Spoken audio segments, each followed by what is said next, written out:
Okay, hopefully you can hear me. And please forgive the delay in just getting this started. My apologies. As you can see, I'm not Gillian Askew. Uh, I'm Jimmy Brannigan with Net Positive Futures, who works really closely with Jill and the Go for Growth team. Actually, I'm a co-director at Go for Growth. And Jill has asked me to run this session, and I think for a couple of reasons. One, Jill's got a lot of things tied up at the moment, and my background is working on sustainability, carbon, with not only large organisations but public sector and SMEs. So I've always been a sustainability consultant, work in the field of transformational change around sustainability. Spent a lot of years running all the global programs for WWF International and working with their global business partners. And over the past 10 years or so, I specifically worked with the public sector in the UK, although I'm not in the UK at the moment, specifically working with the UK businesses on carbon reduction, as well as working with 60 universities and all of the police forces in the country. And my focus has been, how do we actually support businesses to reduce carbon, to move towards this net zero ambition? So that's what I'm going to cover today. So hopefully you can see the slides, and this, as you know, this session is being recorded. So I'm going to go through this over the next 30 minutes or so. So just to say, feel free to ask questions. There will be specific times for questions at the end. I can't see any questions in any chats at the moment, so please store your questions up if you can get through to me. And as I've said, the session will be recorded and all the slides will be sent out as well. So what will we be covering today? Well, we're going to have a little look at what is the climate emergency. We're not going to dwell on that too long, because I'm sure that as a business or work for the public sector, you're familiar with some of the concepts. So we're not going to dwell on that too much. We are going to look at what do we mean by net zero and the ambition, but we'll cover those two areas relatively quickly as part of this session. We're going to look specifically at scopes 1, 2, and 3. So I want to try to explain the different areas of carbon reduction and how they are challenging for businesses, but also what you can start to look at and do. And as part of this, the government is setting specific targets. Down the supply chain through the procurement process, we're being asked to do more things, and we'll talk a little bit about the guidance on that, and then start to look at some of the challenges in terms of how can we respond, what can we do. There are benefits to responding, and I would say this because obviously I've always worked in the field of sustainability and carbon. So I would say there are benefits for businesses and suppliers and local businesses as well as large businesses.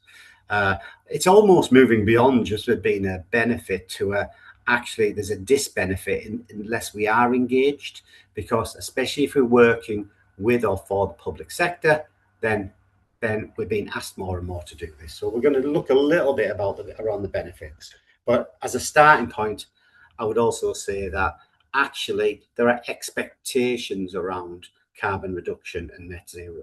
Regardless of the international politics, it's still high on the agenda, and we expect it to stay on the agenda even through these turbulent times. And then we'll finish off with some questions towards the end.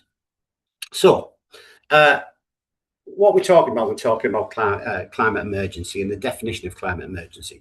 Well, the science is telling us that man-made emissions and man's impact, humankind's impact, is having a detrimental effect on the climate. And what this is causing is climate warmth, weather variability. We're looking at increased and diverse weather patterns. And actually, it's quite interesting. You see the picture there on the side, there is no planet B. That actually comes from Marks and Spencer's sustainability strategy from a number of years ago called Plan A, because there is no Plan B. So what we've got in terms of the climate emergency is the risk of some of the fundamental life support systems that support us all actually being undermined. And that includes, as we said, variability in weather, temperature rises, and that has all sorts of impacts that we're going to have a look at. So the climate emergency is we can say an existential risk to humankind. It's not an existential risk to the planet. The planet would survive and it will regenerate. But when we talk about climate emergency, it's actually a human emergency, and we're already seeing that around the globe. And I touched on some of these earlier in terms of the impacts, and you may have, as a business, start to have seen some of these. I'm normally based in York, not at the moment. I'm across in Vietnam and in Asia for the next 6 months working. But you'll have seen, if you live in York, the increased floods that have been going on, and that's been going out right throughout the UK. And I'm not even touching on the variability of droughts and floods, whether it's in Australia or the US. We're looking at floods and water scarcity even in the UK. We've also got changes to the ecosystem. What this is meaning is that certain food stocks that people are relying on growing, certain agricultural products, cannot grow in the climates that they once grew in. And we're seeing that drought have an impact on the supply chain. And at the very bottom, we've got disruption to supplies and services. As we have more variability in weather, more inconsistency in the weather in terms of from hot to cold, from wet to dry, then actually there are challenges in terms of how that impacts on the supply chain. And we're seeing the world of procurement and supplier management and supply management have massive challenges in this area. I'm going to be in Seoul in the next 4 weeks, and I know already that the air quality in Seoul in South Korea is significantly affected by the amount of traffic, and that has health risks. And once again, if you look at across the UK, that's also true of major cities, not just the likes of London, Birmingham, Manchester. I'm from Middlesbrough, and that has an air quality issue running across the main trunk roads that run through the city. So these issues actually, we could have thought many years ago, well, that's fine because they're elsewhere. They're really not. So this is the challenge. And you'll see there in sort of amber, we've got the cost of insurance.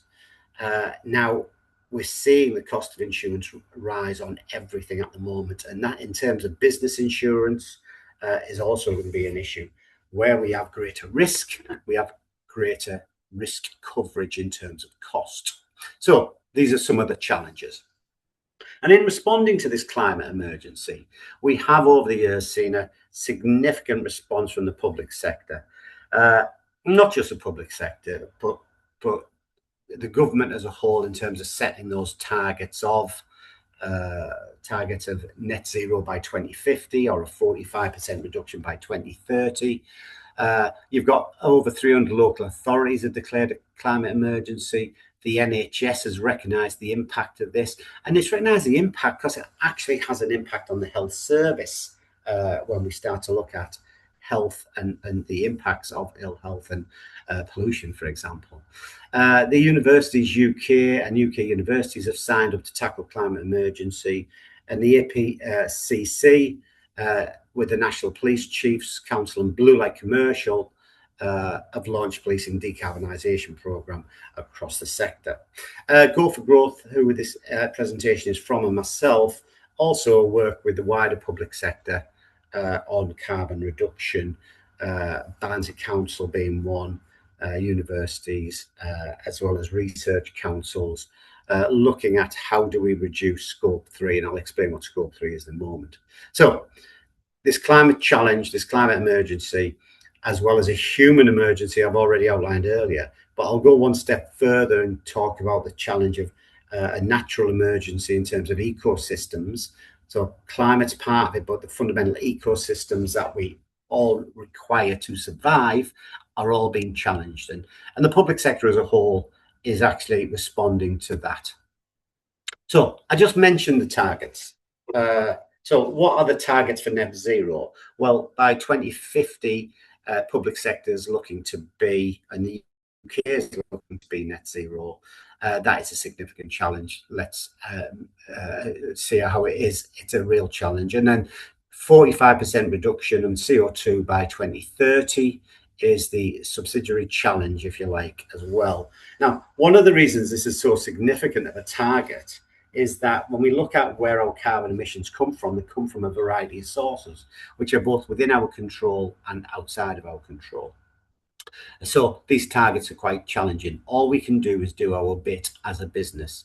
So regardless of the global ecosystem, regardless of the challenges in the Amazon or in Bangladesh, what we can do is start to look at what do we need to do. And the first thing we need to do is actually set our stall out to say, well, actually, we have a role, we can do this in terms of carbon reduction. And the public sector has been tasked with achieving this and responding. Now, one of the main ways that they're going to do that is through the supply chain. So when we look at how we decarbonize, I mentioned earlier about what's within our sphere of control, we can decarbonize our buildings, our energy use, but also we can start to look at our supply chain, our products and services, and what we do outside that. So the public sector has a significant task associated with that. The public sector has been encouraged to do this through what's called a PPNO 621 public policy note, procurement policy note, sorry, which was released on the 6th of 21. And that note actually looks at in-scope organisations. So these are NDPBs, or non-departmental public bodies, are in scope. And what they need to do is where you're procuring goods or services or works, which are subject to public contracts regulations, where there's an anticipated contract value of 5 million per annum or above, then the expectation is that PPNO 621 says the organisations that are being procured, so the suppliers, must have a carbon reduction plan in place as part of that contract. So it's mandatory if it's over 5 million per annum as part of a public sector contract. But what we are seeing more and more across all central government, local authorities, universities, and other NDPBs, they're all sort of starting to look and say, well, actually, yes, we're going to do that because we need to. It's mandatory over £5 million contracts. However, we're going to start asking about carbon action plans, carbon reduction on smaller value projects as well. It's within their gift to do that. Obviously, it's mandatory over 5 million, but actually as part of supplier development, supplier engagement, supplier management, then they're within their rights to request information as part of that contracting process. Now, that needs to be done, obviously, with some level of understanding of the impact on the supply chain, which in 99% of the cases it's done like that. But that's the direction of travel. So you're going to, if you work with public sector or you're a public sector procurer, then the direction of travel in terms of excellent procurement is how do we understand this in terms of embedding this in the procurement process. And one of the things that we're trying to do in terms of the carbon reduction and net zero agenda is drive down the carbon emitted from our business processes and practice. Now, as a sustainability professional, I also believe I'm a pragmatic sustainability professional. So I know my starting point is that all businesses have a negative impact on the environment because they travel, they buy things, they make things, they sell things, they waste, they use energy, they use water, they use raw materials, they tend to emit waste and pollution. Most businesses, especially if they're providing some sort of goods, and often in the case of services, have those impacts. So we know that. But how do we start to reduce those? And the carbon agenda is basically saying what we need to do is look at different scopes. So what's in scope? So firstly, when we look at scope 1, these are our company vehicles and company facilities. So looking at how we manage those buildings to reduce carbon, how we decarbonize our fleet, and that's what we mean by company vehicles. And you may not have any, but where we do have company vehicles, then how can we decarbonize that in terms of electrification of our fleet, and how do we reduce the carbon? And that's linked into scope 2. which is purchased electricity, steam for heating and cooling purposes. So this scope 1 and 2, if you like, is uh, is is the starting point. And the expectations, if we're responding to the carbon agenda, is that we, at the very least, start with scope 1 and 2. It's directly in our control, and we can actually make a difference in terms of the choice of energy we purchase, the choice of vehicles we put into our capital plans, how we run our facilities, how we decarbonise. So that's scope 1 and 2. So that's the direct emissions and indirect emissions from energy. Okay, but then we have scope 3. Now, scope 3 is made up of 15 areas, and this is where it gets a little bit more complicated.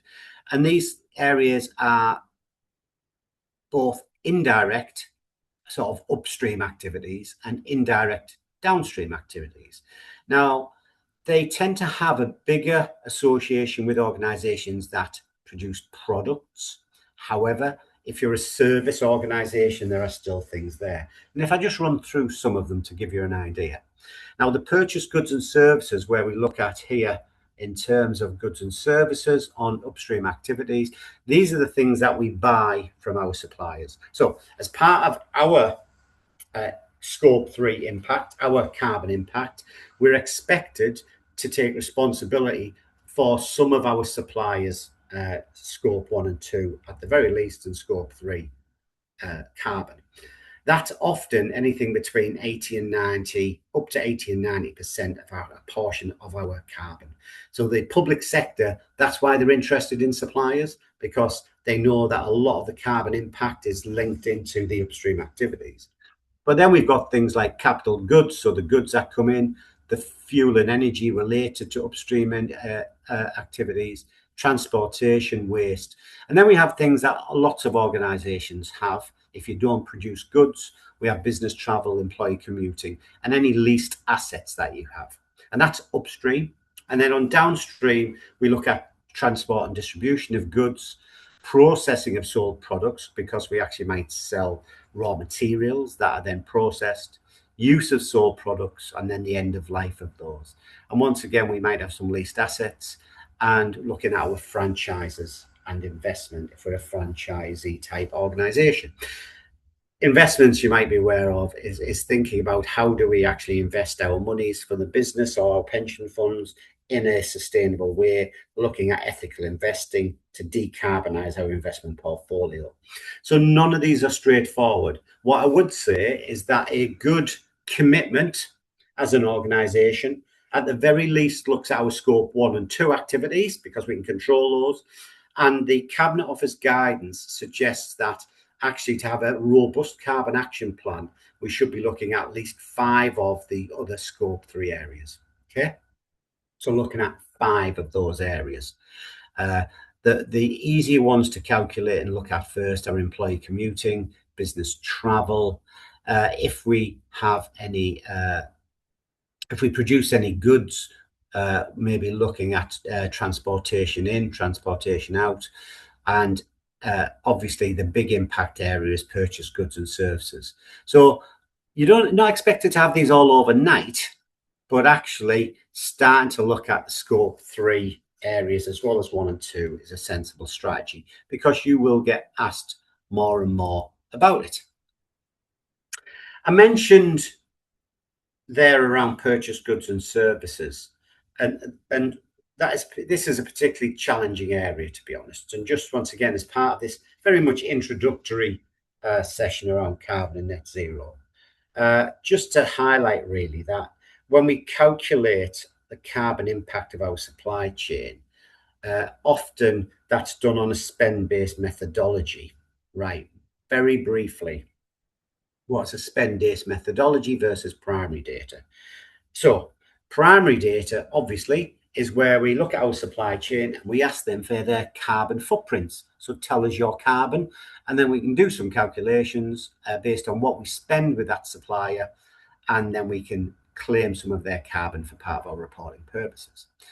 But if we aren't collecting that carbon data, then what we have to do is on a spend-based model. And this is an estimation of the carbon impact of our supply chain based on what we spend in the supply chain, which is less accurate, but often where lots of organisations start.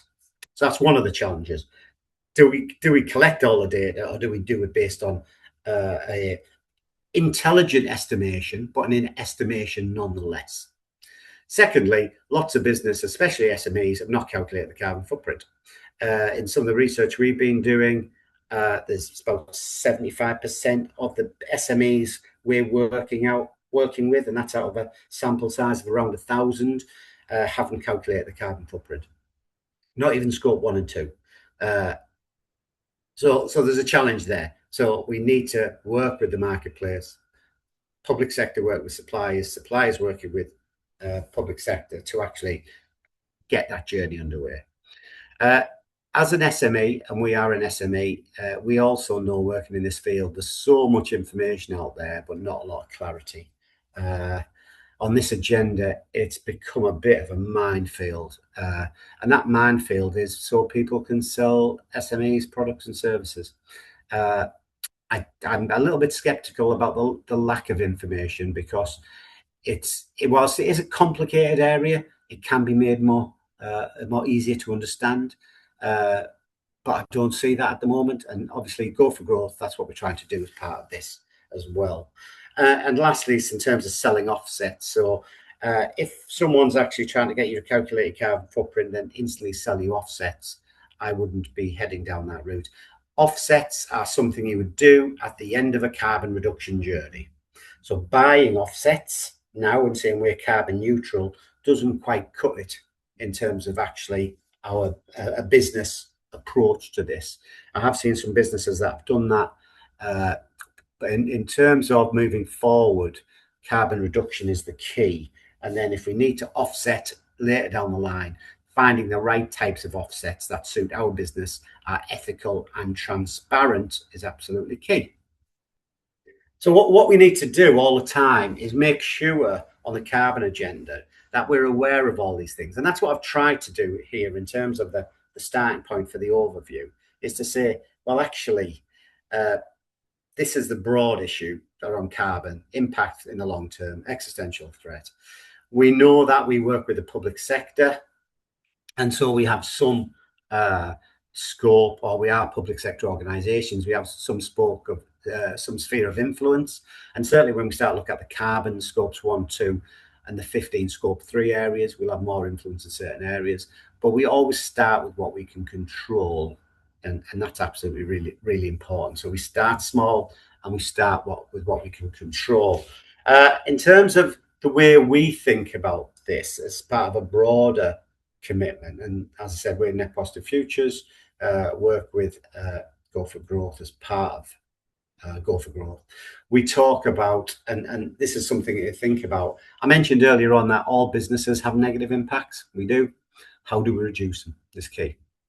But all businesses also have the opportunity to actually make a positive contribution, because whilst carbon is absolutely critical, we actually also need to balance that off with human rights, with well-being, with staff development, as well as looking at resource use and transport and pollution. So actually carbon's one of the areas, and it is significant, but we can't do that at the expense of human rights, impact on society and on well-being. So it's constantly this balance. And what does this mean in terms of what are the benefits? So this balance we're looking for. You reduce carbon, you reduce costs. So saving energy, making different choices about the products or services we purchase, thinking about how we minimize the carbon impact of any products or services we provide, saves money. So this savings agenda alongside how we reduce carbon goes hand in hand. Market competitiveness. In many industries, this is a given that we need to be doing this. If you may be working in a sector that has been doing this for a number of years, you may be working in a sector that's just starting around the edges. I've seen those who are certainly, if not leaders, then first followers. That's meaning getting on early on this agenda can lead to certain market advantage. And at the worst case scenario, if you're not looking at carbon reduction, it could leave you behind your competitors. Regulatory compliance and risk mitigation, as we just said earlier around the PPN 0621, on certain contracts it's compliant, and more it's going to be a given if you're working with the public sector that you're asked for, whether it's your carbon footprint or whether it's asked for your carbon reduction plan. And at the very least, you need to be engaged if you're a supplier to the public sector on this. And that can also lead to and local authorities in a lot of areas have access to investment and funding, and this leads into innovation and growth opportunities. So there is support and money available for carbon reduction. It's variable sometimes, but it's not going to go away as the challenge of the climate emergency continues to grow. So there are some significant benefits. So what we can do in the public sector, and this is what, once again, whether you're a supplier or a public sector organisation, it does have the power to drive this sort of transformation. So the public sector can shape the future, and we certainly believe this at Go for Growth, in terms of how the public sector shapes the communities, looks at how we grow the economy, and that balance between actually carbon reduction, investing in the economy, and safeguarding communities. And the second point there around protecting what matters. Now, obviously, this balance between communities and ecosystem and resources is a really fine one in terms of getting this right. I would say that actually protecting communities is key, and how we choose resources is key.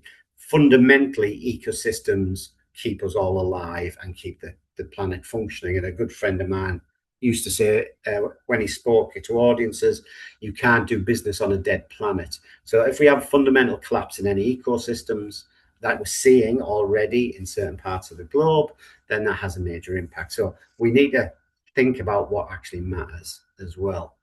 And also in terms of inspiring collective action. So how can we drive in the public sector, drive supply chains, and how can local business communities follow that lead? And that balance between the sort of public sector driving this agenda and the local businesses, who often, some of the smaller businesses, will be ahead of some of the public sector activity. It's always the case. So how do we actually work together to create that impact? So I'm going to stop there and see if we have any questions and comments that we want to pick up.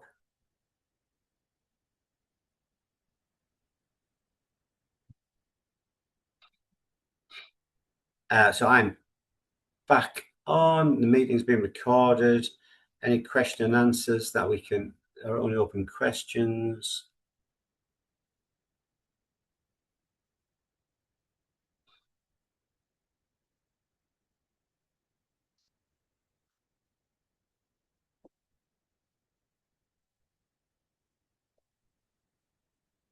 Okay.